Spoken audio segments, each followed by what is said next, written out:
Ang buhay ay parang isang karagatan. May mga araw na tila payapa ang tubig, banayad ang alon, at ang langit ay parang nakikipag-usap sa ating mga kaluluwa.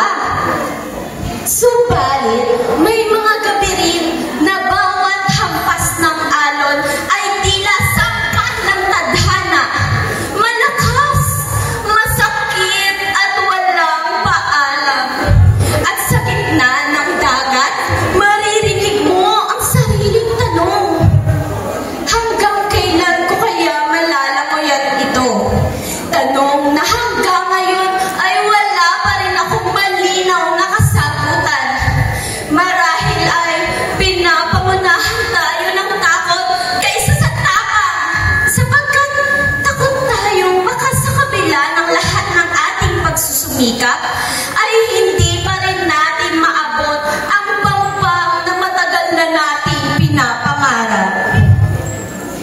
Ngayon, hindi lamang kwento ng isang mag-aaralang inyong maririnig, kundi buhay ng isang anak na patuloy lumalaban, makamit lamang ang kanyang mga pangarap sa buhay na tila bituin sa kalangitan.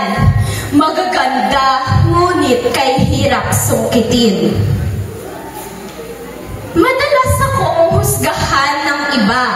Akala nila'y lumaki ako sa pamilyang walang iniintinding hirap, na para ba nababalot ng ginto ang bawat araw ko.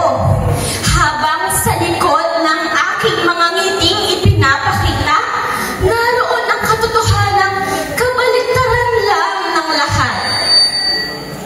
Ako'y nag-iisang anak, pero araw-araw ay kasama ko ang pangambang baka hindi sapat ang perang ikinikita para lamang kami may pagtawid sa pangkain. Sa bawat butil pa lamang ng aking kinakain ay sinusubok na kami. Paano pa kaya pagdating ko ng kolehiyo? Makakapagtapos pa kaya ako? Tanong na tila alon na humahampas sa aking dibdib. At kahit anong pilit kong gawin, lalo lamang akong hinihila pa ilalim. Hindi ko na alam ang susunod na mangyayari, o baka sa kabal na ito ay isinusulat na pala ng tadhana ang huling pahina ng aking kwento. At sa pagtapa ko sa kolehiyo, sigurado akong hindi palakpak o papuri ang sasalubong sa akin. Bagkus, mga mahahabang listahan ng gastusin na tilang mga pating sabay-sabay umaalipin. Proyekto, ambagan, renta sa matutuluyan, halos hindi na ako makahinga. Sapagkat ayoko naman nang humingi ng kahit singkong galing sa aking mga magulang.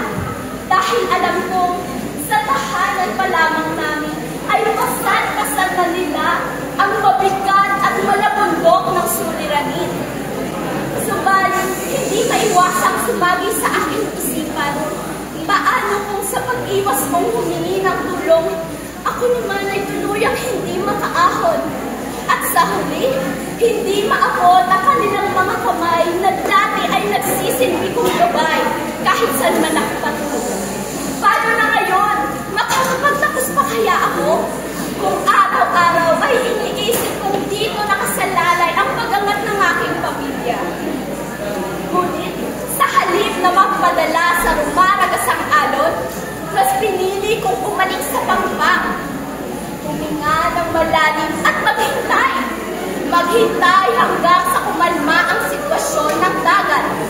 Dahil alam kong hindi galit na alon ang tuluyang wawasak sa aking mga pangarap, kundi ang sarili ko lamang na pagbitaw. Kaya't hahayaan ko na lamang ang sariwang hangin ng pag-asa ang maglayag sa aking patungo sa tamang direksyon. Naroon din ako may kapal, hindi kailanman lumalayo, palaging umatay at tahimik na bumubulong.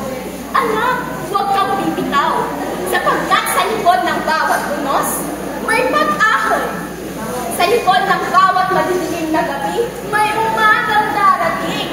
At sa